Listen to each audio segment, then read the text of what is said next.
கர்த்தர் ஆசீர்வதிப்பாராக. நம் தலைகளை வணங்கி கண்களை மூடி நாம் ஜெபிப்போம். அன்பின் பிதாவே, இந்த கர்த்தருடைய நாள் காலைக்காக நன்றி செலுத்துகிறோம். சிங்காசனத்தில் வீற்றிருக்கிறவரே, எங்களை பார்த்து கொண்டிருக்கிற எங்கள் தேவனே, எங்களுடைய பாடல்கள், எங்களுடைய ஸ்தோத்திரங்கள், நீர் எங்களோடு கூட பேசும் வார்த்தை எல்லாவற்றையும் நீர் எங்களுக்கு ஆசீர்வதித்து தாரும்.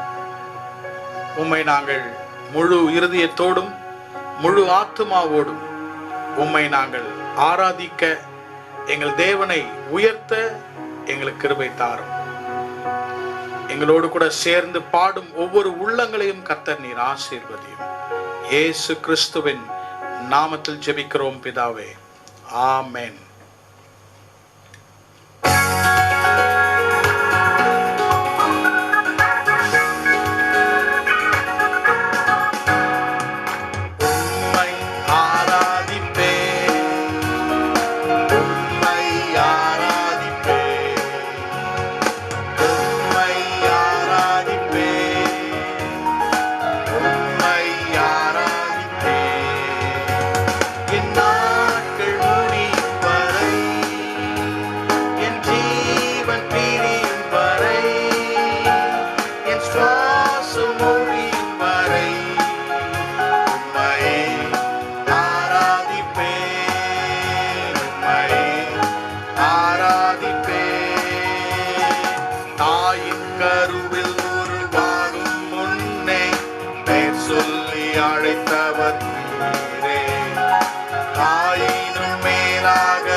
தேவன் நம்மை இந்த நாளிலே நினைத்திருக்கிறார். அந்த தேவன் நம்மை நினைவு கூறும் பொழுது அவருடைய நினைவுகளிலிருந்து கர்த்தர் நம்மை அதிகமாக ஆசீர்வதிக்கிற தேவனாய் இருக்கிறார். இந்த நாளிலே ஆராதனை சிந்தனையோடு கூட எங்களோடு கூட நீங்கள் சேர்ந்து பாடும்படியாக உங்களை நாங்கள் அழைக்கிறோம்.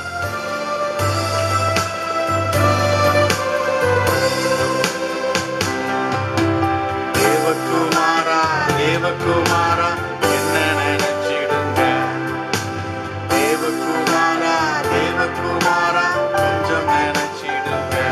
நீங்க நினைச்சா ஆசீர்வாதம் தான், என்ன மறந்தா எங்கே போவேனா. நீங்க நினைச்சா ஆசீர்வாதம் தான்,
உமக்கே தெரியும்.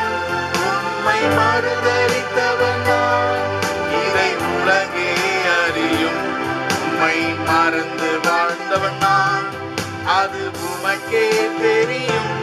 உம்மை மறுதலித்தவன் நான், இதை உலகே அறியும். உதவாத என்னில் நீர் உறவாணி, நீங்க இல்லாம என் பொழுது விடியாதே. உதவாத என்னில் நீர் உறவாணி, நீங்க இல்லாம என் பொழுது விடியாதே. நீங்க இல்லாம என் பொழுது விடியாதே. நீங்க இல்லாம என் பொழுது விடியாதே. தேவகுமாரா தேவகுமாரா என்ன நினைச்சிடுங்க, தேவகுமாரா தேவகுமாரா கொஞ்சம் நினைச்சிடுங்க.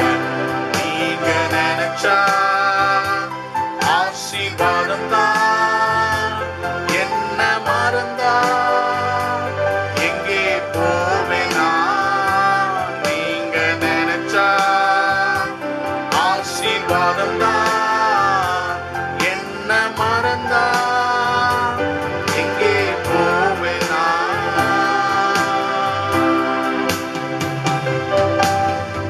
ஆண்டவரே, இந்த காலை வேளையிலே ஒவ்வொருவரையும் நீர் நினைப்பீராக, ஒவ்வொருவரையும் நீர் ஆசீர்வதிப்பீராக.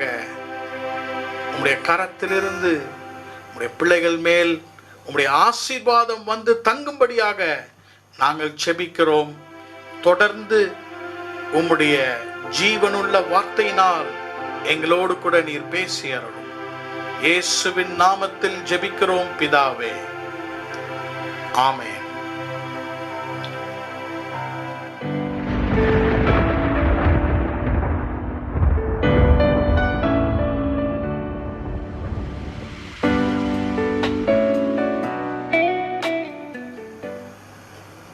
ஆண்டவரும் இரட்சகருமாகிய இயேசு கிறிஸ்துவின் நாமத்திலே உங்கள் ஒவ்வொருவரையும் இந்த காலை வேளையிலே நான் வாழ்த்துகிறேன்.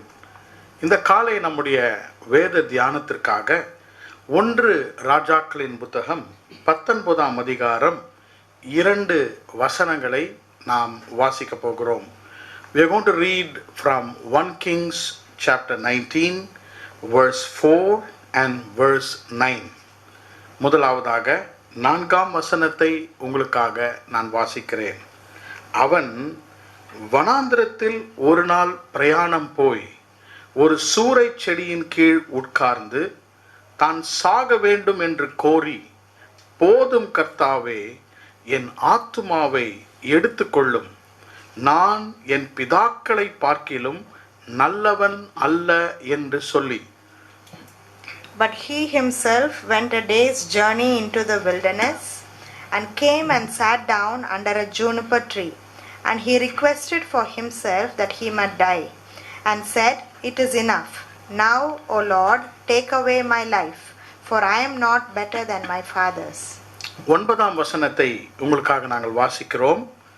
அங்கே அவன் ஒரு கெபிக்குள் போய் தங்கினான். இதோ, கர்த்தருடைய வார்த்தை அவனுக்கு உண்டாகி, அவர், எலியாவே, இங்கே உனக்கு என்ன காரியம் என்றார். And he came thither unto a cave, and lodged there. And behold, the word of the Lord came to him, and he said unto him, What doest thou here, Elijah? கர்த்தருடைய நாமத்திற்கு மகிமை உண்டாவதாக. Glory be to God's holy name. இந்த காலை நம்முடைய செய்தியின் தலைப்பாக We are always failing sometimes in the strongest points of our life. நம்முடைய வலுவான பலன் நிறைந்த பகுதிகளிலே சில நேரத்திலே நாம் சோர்ந்து போகிறோம். God's people tend to fail in the strongest point of their life. 4ஆம் வசனத்திலே எலியா கர்த்தரை பார்த்து ஒரு ஜெபத்தை செய்கிறார். போதும் கர்த்தாவே, என் ஆத்துமாவை எடுத்துக்கொள்ளும். It is enough, Lord, take my life. கர்த்தருடைய நாமத்துக்கு ஸ்தோத்திரம். ஆண்டவர் எலியாவை பார்த்து 9ஆம் வசனத்திலே ஒரு கேள்வியை கேட்கிறார். எலியாவே, இங்கே உனக்கு என்ன காரியம்? Elijah, what are you doing here? இந்த இடத்திலே நீ என்ன செய்கிறாய்? கர்த்தருடைய நாமத்திற்கு மகிமை உண்டாவதாக.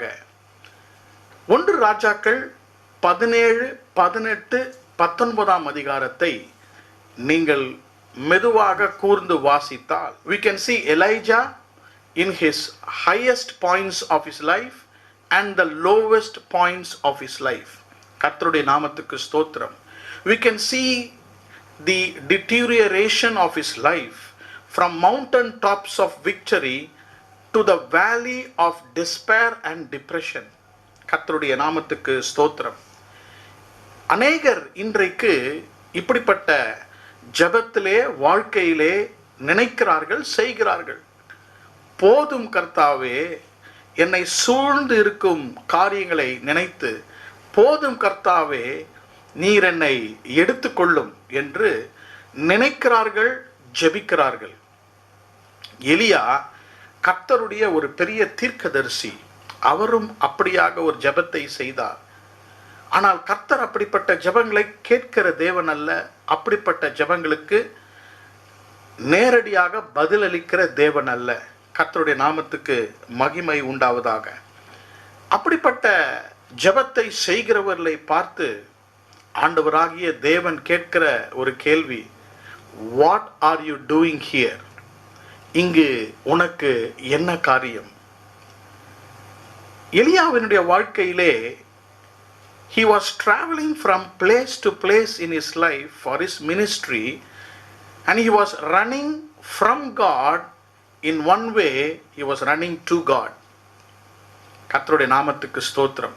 கர்மேல் மலையிலிருந்து ஜெஸ்ரேல் என்ற இடத்திற்கு அவன் ஓடி வருகிறான்.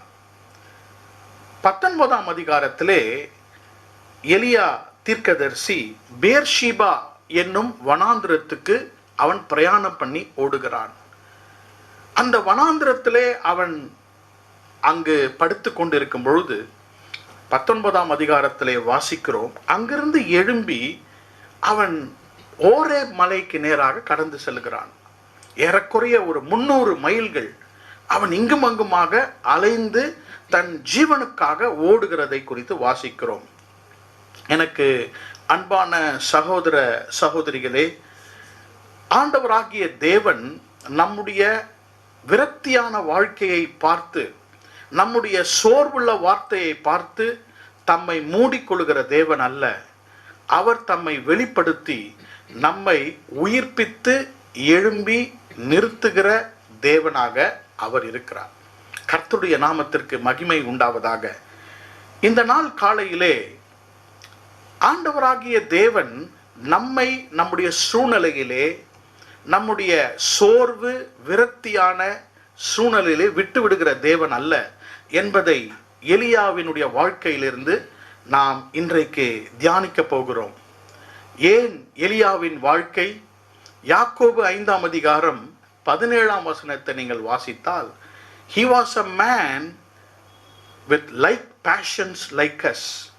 எலியா ஒரு மனிதனை போல, சாதாரண மனிதனை போல அவன் காணப்படுகிறவனாக இருக்கிறான்.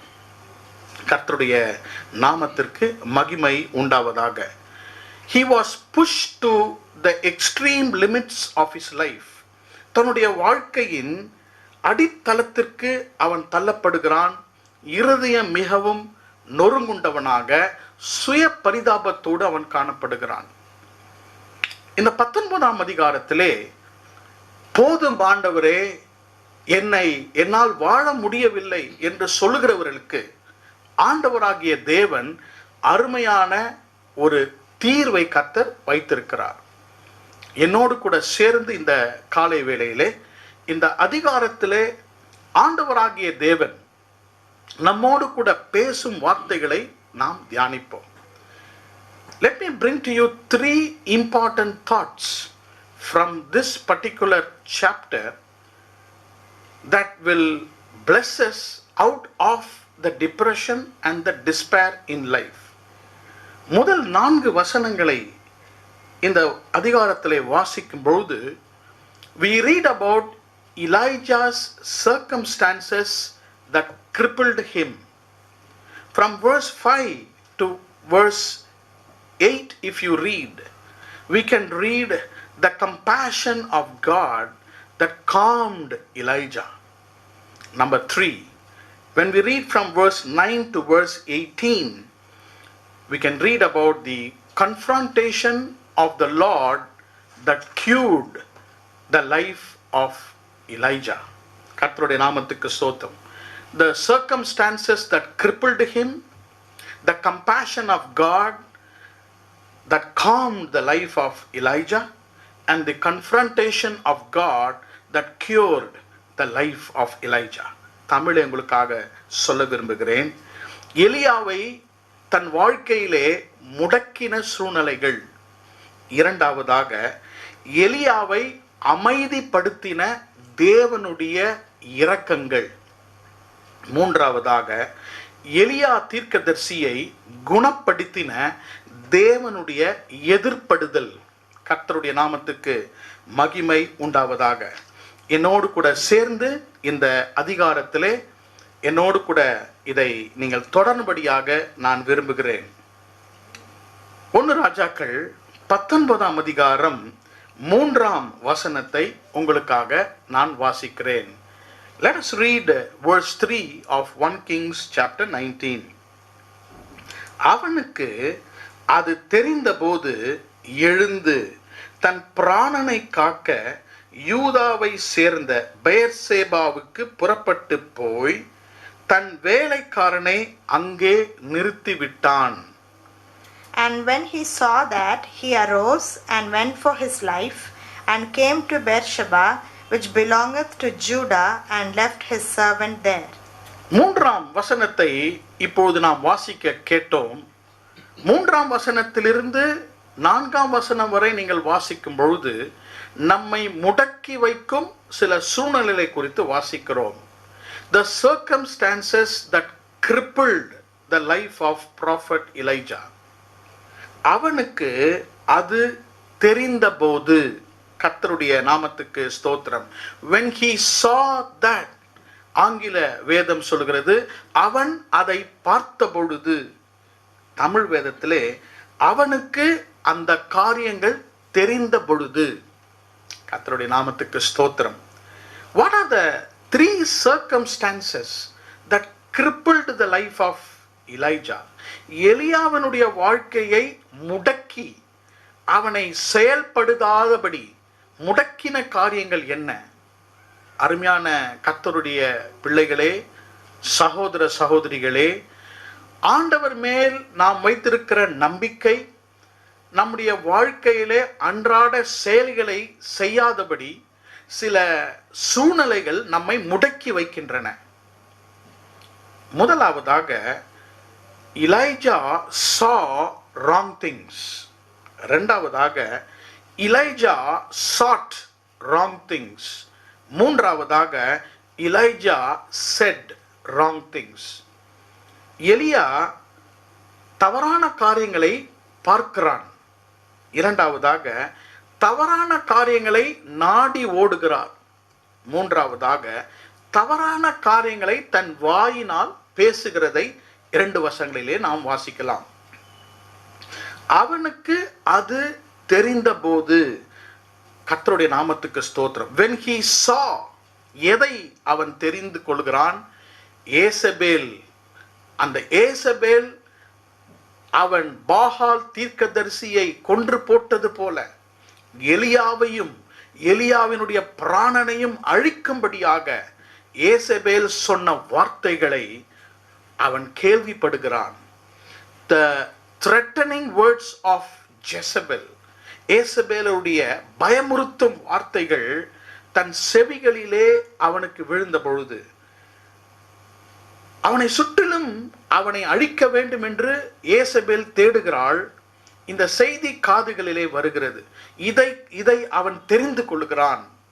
அருமையான கர்த்தருடைய பிள்ளைகளே, நம்மை குறித்து பேசப்படும் சங்கதிகள், நம்மை குறித்து சொல்லப்படும் வார்த்தைகளை நாம் தெரிந்து கொள்ளும் பொழுது அந்த காரியங்கள் நம்மை முடக்கி போடுகின்றன. These situations and circumstances where we come to know that these words cripple our life down to earth. கர்த்தருடைய நாமத்திற்கு மகிமை உண்டாவதாக. மோசேயுடைய வாழ்க்கையிலும் யோசுவாவுடைய வாழ்க்கையிலும் இஸ்ரவேல் ஜனங்களுடைய வாழ்க்கையிலும் பார்க்கும் பொழுது they were more concerned about the facts than that about the truth. கேள்விப்படுகிறதை நம்புகிறார்கள், சத்தியத்தை நம்ப மறுக்கிறார்கள். Elijah was more concerned about the facts that he came to know. கர்த்தருடைய நாமத்துக்கு ஸ்தோத்திரம். பாருங்கள், 3ஆம் வசனத்திலே அவன் எழுந்து தன் பிராணனை காக்க யூதாவை சேர்ந்த பெயர்சபாவுக்கு புறப்பட்டு போய். இங்கு எலியா தீர்க்கதரிசி எழுந்து புறப்பட்டு வனாந்திரத்துக்கு செல்கிறான். எலியா ஒரு நாள் பிரயாணமாய் வனாந்திரத்துக்கு அவன் தேடி செல்கிறான். முதலாவதாக he was seeing the wrong things. இரண்டாவதாக he is seeking wrong things. Problem has started to dominate his mind. முந்தின அதிகாரங்களிலே கர்த்தர் தான் எலியாவினுடைய சிந்தனைகளை ஆண்டு கொண்டிருந்தார். 19ஆம் அதிகாரத்திலே பிரச்சனை அவனை ஆள ஆரம்பிக்கின்றன. ஏன்? His eyes lost sight of his God. நம்முடைய கண்கள் கர்த்தரை பார்க்கிறதை விட்டு விடும் பொழுது பிரச்சனையை பார்க்க ஆரம்பிக்கின்றோம். பிரச்சனை நம்மை ஆள ஆரம்பிக்கின்றன. எலியா தன் இருதயத்திலே ஏசபேலுக்கு பயந்து வனாந்திரத்துக்கு ஓடுகிறான். அவன் அறிந்த பொழுது வனாந்திரத்துக்கு அவனுடைய பிராணம் தப்ப அவன் ஓடுகிறான் என்று வாசிக்கிறோம். Moving from gods will to his own will and following his own way. கர்த்தருடைய சித்தத்திலிருந்து தன்னுடைய சித்தத்திற்கு வந்து தன்னுடைய வழியாக பிரயாணமாக அவன் போகிறான். அவன் போய் என்ன செய்கிறான்? ஒரு சூரை செடியின் கீழ் உட்காருகிறான். அங்கே சாக வேண்டும் என்று கர்த்தரை பார்த்து அவன் கூறுகிறான். கர்த்தருடைய நாமத்துக்கு ஸ்தோத்திரம். அருமையான கர்த்தருடைய பிள்ளைகளே, முதலாவதாக அவனை முடக்கி வைக்கும் சூழ்நிலைகளை இங்கு வாசிக்கிறோம். அவன் அந்த காரியங்கள் அவன் தெரிந்த பொழுது, இரண்டாவதாக தெரிந்த உடனே கர்த்தரை பார்க்காமல் வனாந்தரத்துக்கு ஓட ஆரம்பிக்கின்றான். அங்கு போய் he started sitting and resting there. He started saying wrong things unto God. Enough, Lord. போதும் ஆண்டவரே. கர்த்தருடைய நாமத்துக்கு ஸ்தோத்திரம். The safest place for a child of God is a place dictated by the Spirit of God. Let me repeat it for you. The safest place for a child of God is a place dictated by God and not controlled by problems. அந்த சூரை செடியின் கீழாக உட்கார்ந்து ஆண்டவரை பார்த்து நான் நல்லவன் அல்ல என்று அவன் சொல்லுகிறான். நாமும் அப்படிதான். மிகவும் சோர்வுக்குள்ளாக நாம் போகும்பொழுது, நம்மை சுற்றிலும் இருக்கிற சூழ்நிலைகள் நம்மை சோர்வுக்குள்ளாக தள்ளும் பொழுது, நம்முடைய பார்க்கிற பார்வைகள், நாம் தேடுகிற காரியங்கள், நம் வாயிலிருந்து வருகிற சொற்கள் தவறானவைகளாக இருக்கின்றன. என்ன நடக்கிறது? All these three things cripple us. இந்த காரியங்கள் எல்லாம் நம்மை முடக்கி வைக்கிறது. கர்த்தருடைய நாமத்துக்கு மகிமை உண்டாவதாக. He is isolating himself from everybody. எல்லாரிடத்திலும் தன்னை தனிமைப்படுத்திக் கொள்கிறான். 3ஆம் வசனம் கடைசியிலே வாசிக்கிறோம், தன் வேலைக்காரனே அங்கே நிறுத்தி விடுகிறான். He does not even want to take his servant with him. தன்னை தனிமைப்படுத்திக் கொள்கிறான். ஒருவேளை சகோதரனே சகோதரியே, நான் தனிமையாக போய் உட்கார வேண்டும், I want to be alone, யாரும் என்னோடு வர வேண்டாம் என்று ஒருவேளை நீங்கள் செய்தால், you may be in a depression, you may be in a place of discouragement. கர்த்தர் உங்களோடு கூட பேசுகிறார். உங்களை சுற்றிலும் இருக்கிற சூழ்நிலைகள் உங்களை முடக்கி வைக்கின்றன. அன்றாட வேலைகளை உங்களால் செய்ய முடியவில்லை. You are not able to think what you have to think. கர்த்தர் நம்மை பார்க்கிறவராய் இருக்கிறார். இரண்டாவதாக 5ஆம் வசனம் முதல் 8ஆம் வசனம் வரை வாசிக்கும் பொழுது, the compassion of God calmed Elijah. When circumstances cripple us, God's compassion calms us. கர்த்தருடைய மனதுருக்கம் நம்மை அமைதிப்படுத்துகிறது. ஏன் அமைதிப்படுத்துகிறது என்று சொல்கிறேன் என்றால், அவன் சூரை செடியின் கீழே படுத்துக்கொண்டு உறங்கினாலும் அது நல்ல உறக்கம் அல்ல. It was a sleep of dejection and discouragement. அநேகர் மனதிலே சோர்வு, மனதிலே தளர்வு ஏற்படும் பொழுது படுத்து அதிக நேரம் தூங்கி விடுவார்கள். அது நல்ல தூக்கம் அல்ல, அது பாரமுள்ள தூக்கம், அது மிகவும் கனமுள்ள, it is a heavy sleep. கர்த்தருடைய நாமத்துக்கு ஸ்தோத்திரம். ஆனால் எலியா கர்த்தரை விட்டு ஓடினாலும் அவன் கர்த்தருக்கு தான் ஓடுகிறான். Sometimes we think we are running away from God, but indirectly we are running to God, because God never forsakes his children. கர்த்தருடைய நாமத்துக்கு ஸ்தோத்திரம். ஒரு சூரை செடியின் 5ஆம் வசனத்தை நாம் வாசிக்கலாம். ஒரு சூரை செடியின் கீழ் படுத்துக்கொண்டு நித்திரை பண்ணினான். அப்பொழுது ஒரு தூதன் அவனை தட்டி எழுப்பி, எழுந்திரு, போஜனம் பண்ணு என்றான். And as he lay and slept under a juniper tree, behold, then an angel touched him and said unto him, Arise and eat. கர்த்தருடைய நாமத்துக்கு ஸ்தோத்திரம். 5, 6, 7, 8 வசனங்களை நீங்கள் வாசிக்கும் பொழுது, what is the compassion? கர்த்தர் கர்த்தருடைய மனதுருக்கம் அவன் மேல் எப்படி காணப்பட்டது என்றால், two things I am able to find that calmed Elijah. One was the gentleness of God, and number two is the grace of God. முதலாவதாக ஆண்டவருடைய மென்மையான தொடுதல், இரண்டாவதாக ஆண்டவர் அவர் மேல் வைத்திருந்த அநாதி கிருபை. ஒரு தூதன் அவனை தட்டி எழுப்பி, ஆண்டவர் அவனை நியாயம் தீர்க்கவில்லை. கர்த்தரை விட்டு ஓடி இப்படிப்பட்ட ஒரு ஜெபத்தை நீ ஜெபிக்கிறாயே என்று தேவன் அவன் மேல் நியாயம் தீர்க்காமல் மெல்ல அவனிடம் வந்து அவனை தொடுகிறதை வாசிக்கிறோம். God does not rebuke us when we are crippled by circumstances. நம்முடைய சூழ்நிலைகள், நம்முடைய தவறான வார்த்தைகள், நம்முடைய தவறான தேடுதல் நிமித்தமாக ஆண்டவர் நம்மை கடிந்து கொள்வதில்லை. கர்த்தர் நம்மை மெதுவாக தட்டி எழுப்புகிறார். சோர்விலே தூங்குகிறவர்களை கர்த்தர் தட்டி எழுப்புகிறார். அப்போஸ்தலர் நடவடிக்கைகளிலே பேதுரு அப்போஸ்தலனை சிறைச்சாலையிலே போட்ட பொழுது அந்த இரவு பேதுரு தூங்கிக் கொண்டிருக்கிறார். அடுத்த நாள் ஒருவேளை ஏரோது பேதுருவை கொன்று விடுவார். அந்த இரவிலே தேவ தூதன் வந்து, வேதத்திலே வாசிக்கிறோம், பேதுருவை தட்டி எழுப்புகிறார். நாம் சோர்விலே மூழ்கி தூங்கி கொண்டிருக்கும் பொழுது ஆண்டவர் நம்மை வந்து தட்டி எழுப்புகிறார். அருமையான சகோதரனே, சகோதரினே, இன்றைக்கு ஒருவேளை இந்த செய்தியின் மூலியமாக கர்த்தருடைய வார்த்தை உங்களை தட்டி எழுப்ப வல்லவதா இருக்கிறது. The Lord wants to gently touch you and wake you up from your sleep of disappointment and discouragement. உங்களுடைய ஏமாற்றுதல், உங்களுடைய சோர்வின் தூக்கத்திலிருந்து கர்த்தருடைய கரங்கள், தேவ தூதனுடைய கரங்கள் உங்களை தட்டி எழுப்ப வல்லமையுள்ளதா இருக்கிறது.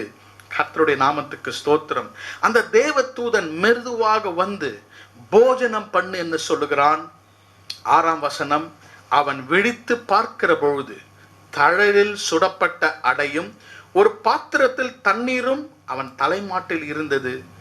அவன் எழுந்து புசித்து குடித்து திரும்ப படுத்துக் கொள்கிறான். His discouragement, his depression is so much that physically he is hungry. அவன் எழுத்தின்படியாக பசி உள்ளவனாய் இருந்து எழும்பி புசித்து குடித்து மறுபடியுமாக படுத்துக் கொள்கிறான். கர்த்தருடைய தூதன் பாருங்கள், முதலாவதாக ஆண்டவருடைய மனதுருக்கம் அவனை அமைதிப்படுத்துகிறது. முதல் தடவை தட்டி எழுப்பும் பொழுது அவன் சரீர பிரகாரமாக எழும்புகிறான், இன்னும் ஆவியில எழும்பவில்லை. 2ஆம் முறையும் அந்த தேவதூதன், பாருங்கள் 7ஆம் வசனத்தை வாசிக்கிறோம்.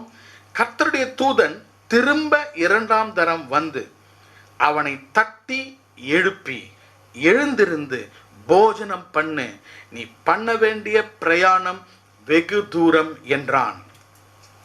And the angel of the Lord came again the second time and touched him and said, Arise and eat, because the journey is too great for thee.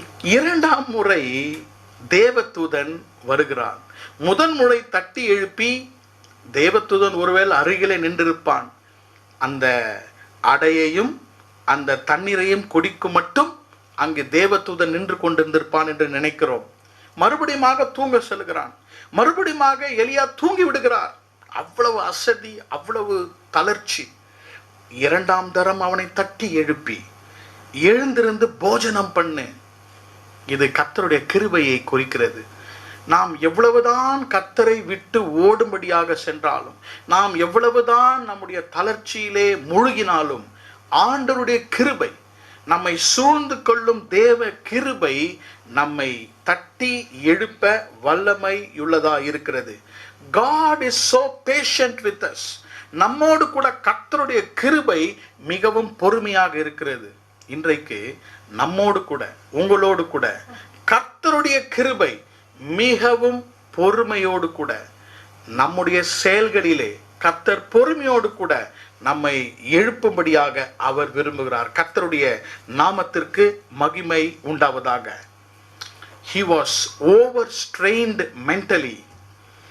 He was overcome emotionally and he was overdrained spiritually. மிகவும் தளர்ச்சியிலே, உணர்ச்சியிலும் தன்னுடைய ஆவியிலும் தம்முடைய மனதிலும் அவன் இருந்தான். கர்த்தருடைய நாமத்துக்கு மகிமை உண்டாவதாக. இன்றைக்கு நீங்கள் சரீரத்திலும் மனதிலும் தளர்ந்து மிகவும் சோர்ந்து நீங்கள் எலியாவை போல் நீங்கள் காணப்பட்டால், ஆண்டவருடைய தேவதூதன் இன்றைக்கு உங்களை வந்து தட்டும்படியாக விரும்புகிறார். கர்த்தருடைய நாமத்திற்கு மகிமை உண்டாவதாக. அருமையான சகோதரனே, சகோதரியே, God wants to calm you down. ஒருவேளை உங்களுடைய போராட்டங்கள் வெளியே தெரியாமல் இருக்கலாம். உங்கள் மனதிலே பெரிய போர் நடந்து கொண்டிருக்கின்றன. உங்களுடைய மூளைக்குள்ளாக, இருதயத்துக்குள்ளாக பெரிய போராட்டங்கள் நடந்து கொண்டே இருக்கின்றன. படுக்கும் பொழுதும் எழும்பும் பொழுதும் அதிகமான போராட்டங்கள் உள்ளே காணப்படுகின்றன. அதோடு கூட நாம் தூங்குகிறோம், அதோடு கூட வேலைகளை செய்கிறோம். கர்த்தருடைய மனதுருக்கம், கர்த்தருடைய தயவு, கர்த்தருடைய கிருபை அதை அமைதிப்படுத்த வல்லமை உள்ளதா இருக்கிறது. இந்த அமைதிப்படுத்துவதற்காக மனிதர்கள் பலவிதமான காரியங்களை தேடி போகிறார்கள். People go in search for many things to calm themselves down. இரவிலே தூக்கம் வரவில்லை என்று சிலர் மாத்திரை எடுக்கிறார்கள். That won't calm anybody down, but the grace and the compassion of God will calm us down. கர்த்தருடைய நாமத்திற்கு மகிமை உண்டாவதாக. கர்த்தர் எலியாவை பார்த்து பேசுகிற தேவனாக இருக்கிறார். இரண்டாம் குறிப்பிலே நாம் இருக்கிறோம். எலியாவினுடைய வாழ்க்கையிலே சூழ்நிலைகள் அவனை முடக்கி போட்டாலும் கர்த்தருடைய தயவு, கர்த்தருடைய மனதிருக்கம் எலியாவை அமைதிப்படுத்துகிறது. இன்றைக்கு உங்களை கர்த்தர் அமைதிப்படுத்த விரும்புகிறார். கர்த்தர் உங்களை பார்த்து சொல்லுகிறார், calm yourselves down. இங்கும் அங்குமாக பேர்சேபா விட்டு, இஸ்ரேலை விட்டு, கர்மேலை விட்டு இங்கும் அங்குமாக பிரயாணம் பண்ணி, you are too busy, but God wants you to calm. அமரும்படியாக கர்த்தர் உங்களை விரும்புகிறார். கடைசியாக எலியாவுடைய வாழ்க்கையிலே கர்த்தர் செய்த முக்கியமான ஒரு காரியத்தை உங்களோடு கூட நாங்கள் பகிர்ந்து கொள்ள விரும்புகிறோம். 9ஆம் வசனத்தை உங்களுக்காக நாங்கள் வாசிக்கிறோம். Let us read verse 9, the third part of what God did to prophet Elijah. 9ஆம் வசனத்தை உங்களுக்காக நாங்கள் வாசிக்கிறோம். அங்கே அவன் ஒரு கெபிக்குள் போய் தங்கினான். இதோ கர்த்தருடைய வார்த்தை அவனுக்கு உண்டாகி, அவர், எலியாவே, இங்கே உனக்கு என்ன காரியம் என்றார். And he came thither unto a cave and lodged there. And behold, the word of the Lord came to him, and he said unto him, What doest thou here, Elijah? எலியா ஒரு சூரை செடியின் கீழே போய் படுத்துக் கொண்டிருந்தான். தேவ தூதன் வந்து அவனை தட்டி எழுப்புகிறான். அங்கிருந்து தப்பித்து ஆண்டவர் அவரை பார்த்து, உன் பிரயாணம் வெகு தூரமாயிருக்கிறது என்று கர்த்தர் சொன்ன பொழுது எலியா என்ன செய்கிறான்?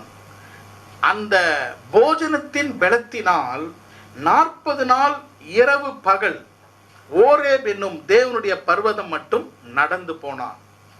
வெகு தூரம். He was traveling a long distance from Beersheba to Mount Horeb. Horeb மலையை நோக்கி அவன் செல்லுகிறான். எதற்கு ஓரேப் மலைக்கு சென்றான் என்று அவனுக்கே தெரியாது. ஓரேப் என்னும் இடம் வேத புத்தகத்திலே மிகவும் மிகவும் முக்கியமான இடம். கர்த்தருடைய நாமத்துக்கு ஸ்தோத்திரம். ஓரேப் என்னும் வனாந்தரத்திலே தான் மோசேயோடு கூட எரிகிற முச்செடியிலே கர்த்தர் மோசேயோடு கூட பேசின இடம். ஓரேப் என்னும் அந்த மலைகளிலே தான் சீனாய் மலை காணப்படுகின்றன. வேத புத்தகத்திலே ஓரேப், சீனாய், மவுண்டன் ரேஞ்ச், அந்த இடத்திலே கர்த்தர் இஸ்ரவேலோடு கூட அதிகமாக பேசி, கர்த்தர் மோசேயோடு கூட அதிகமாக சம்பாஷித்த ஒரு இடம் ஓரேப். எலியா வனாந்திரத்திலிருந்து ஓரேபை நோக்கி செல்கிறான். இதைதான் the confrontation of God that really cured the life of Elijah. ஆண்டவர் எலியாவை குணப்படுத்துகிறார். எப்படி குணப்படுத்தினார்? அவனை எதிர்ப்படுகிறார்.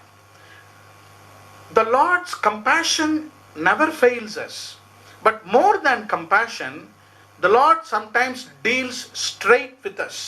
நம்மோடு கூட அவர் எதிர்ப்படுகிறார். He wants to rectify certain things in our life.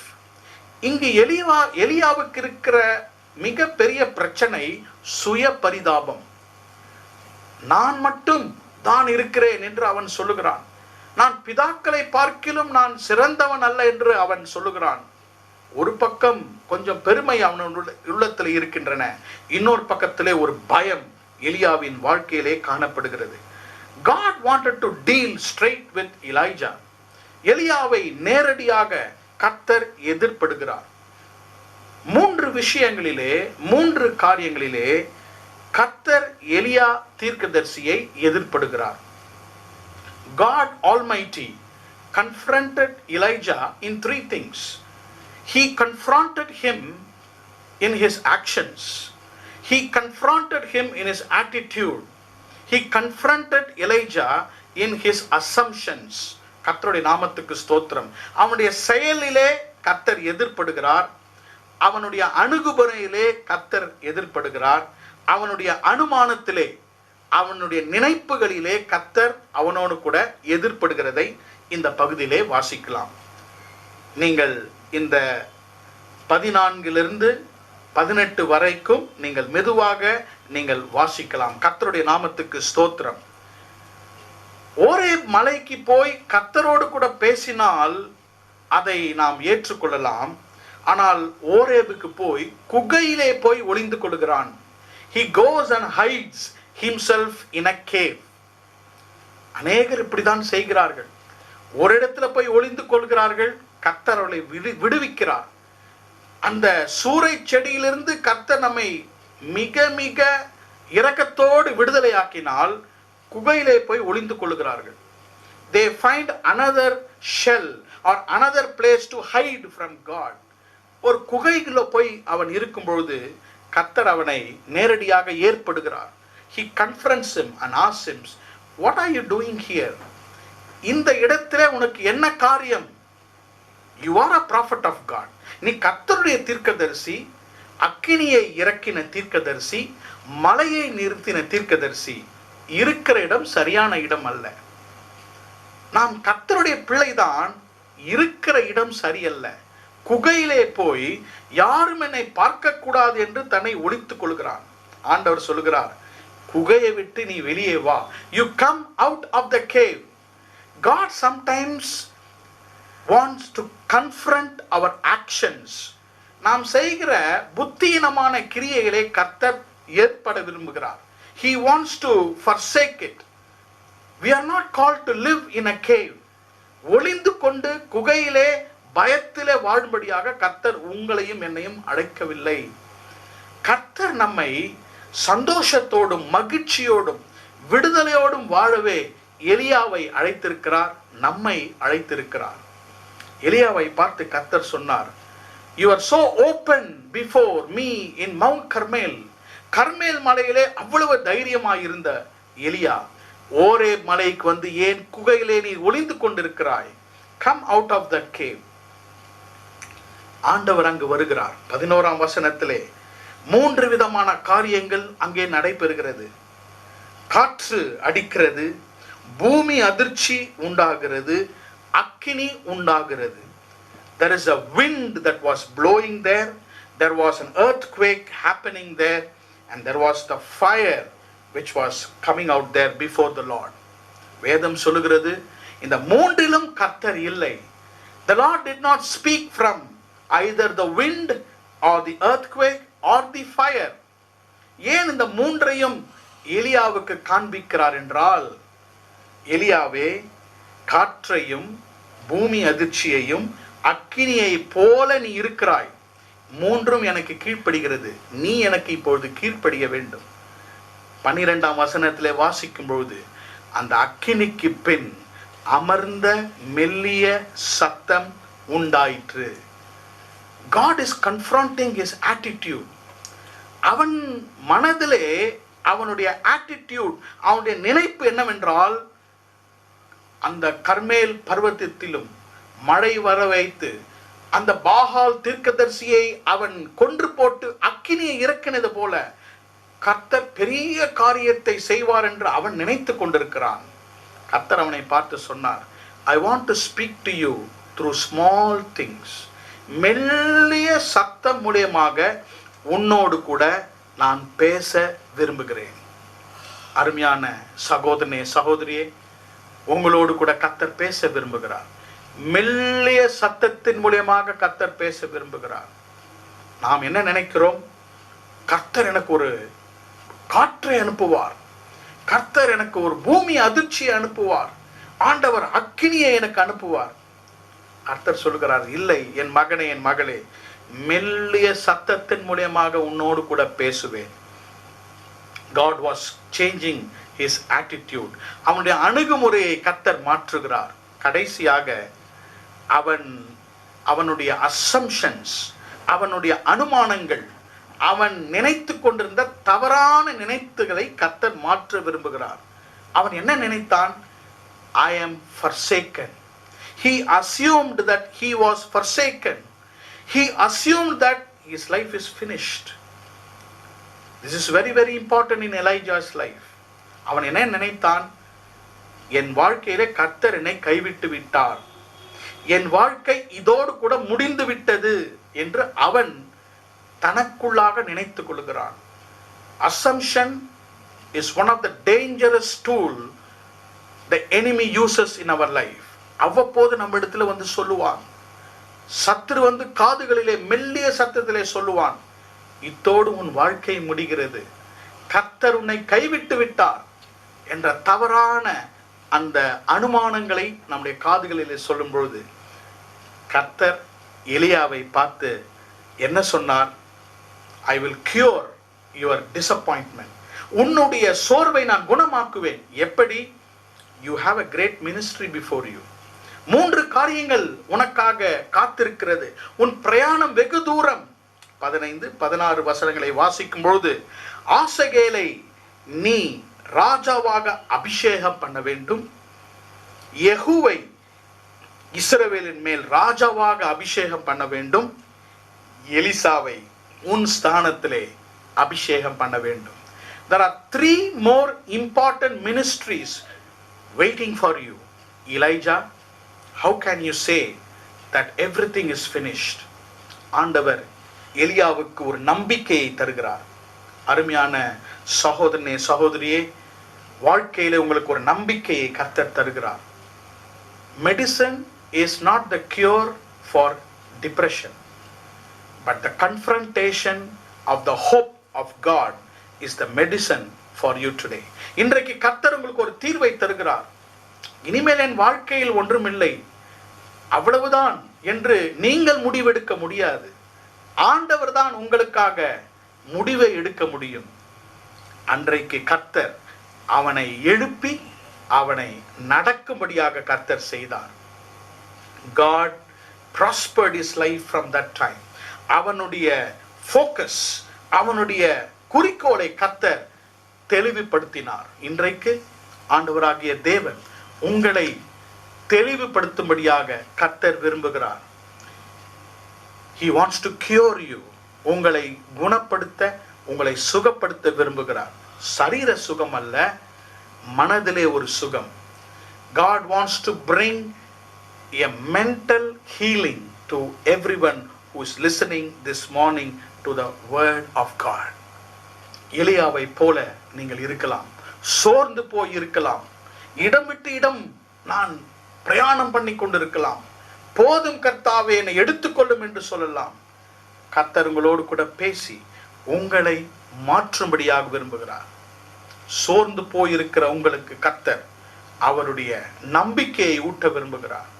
உங்களுடைய வாழ்க்கை இன்னும் பிரயாணம் அதிகமாயிருக்கிறது. நீங்கள் செய்ய வேண்டிய பிரயாணம் அதிகமாயிருக்கிறது.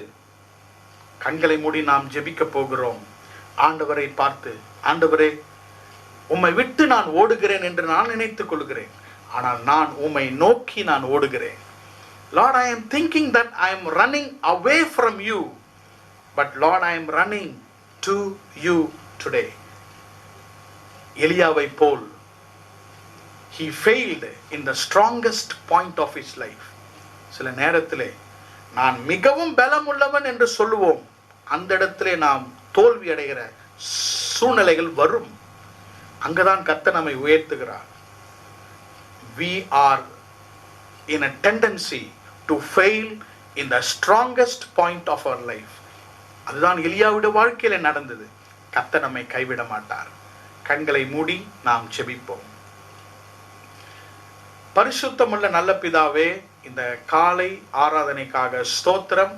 இந்த வார்த்தைகளை கேட்டுக்கொண்டிருக்கும் ஒவ்வொரு சகோதர சகோதரிகளும் அவருடைய சூழ்நிலைகள் அவர்களை முடக்கி வைத்திருக்கலாம். கர்த்தாவே, அந்த சோர்விலும் ஆண்டவராகிய பரிசுத்தமுள்ள தேவனுடைய மனதுருக்கம் கர்த்தாவே அவர்களை எழுப்பும் என்பதை இந்த காலை வேளையிலே நாங்கள் விசுவாசிக்கிறோம். ஆண்டவரே, எங்களோடு கூட நீர் பேசும் வார்த்தைகள் எங்களுக்கு நம்பிக்கை தரும் என்பதை விசுவாசிக்கிறோம். இந்த நாளிலே இந்த வார்த்தைகள் எலியாவை எழுப்பி புதிய ஒரு திசையை, புதிய ஒரு வழியை காட்டின தேவன் உம்முடைய பிள்ளைகளுக்கும் ஒரு நம்பிக்கை தரும்படியாக நாங்கள் ஜெபிக்கிறோம். பெரியோர் சிறியோரை ஆசீர்வதியும். அவங்க உள்ளத்துல இருக்கிற எல்லா பாரங்கள், உள்ளத்துல இருக்கிற ஜெப விண்ணப்பங்கள் கர்த்தாவே ஜெபித்து ஜெபித்து சோர்வுட்டு இருக்கலாம். Let not problem dictate their life. அவருடைய வாழ்க்கையை பிரச்சனைகள் ஆண்டவரே ஆளுகை செய்யாதபடி காத்துக்கொள்ளும். இயேசுவின் ஈடு இணையற்ற நாமத்தில் ஜெபிக்கிறோம் பிதாவே, ஆமென். என் ஆத்துமாவே கர்த்தரை ஸ்தோத்திரி, என் முழு உள்ளமே அவருடைய பரிசுத்த நாமத்தை ஸ்தோத்திரி. என் ஆத்துமாவே கர்த்தரை ஸ்தோத்திரி, கர்த்தர் செய்த சகல உபகாரங்களையும் மறவாதே. ஆமென். நம்முடைய கர்த்தராகிய இயேசு கிறிஸ்துவின் கிருபையும் பிதாவாகிய தேவனுடைய அன்பும் பரிசுத்த ஆவியானவருடைய அந்யோன்ய ஐக்கியமும் நம்மோடும் நம் குடும்பத்தாரோடும் இன்றும் என்றும் சதா காலங்களிலும் இருப்பதாக. ஆமென், ஆமென். கர்த்தர் உங்களை தொடர்ந்து ஆசீர்வதிப்பாராக.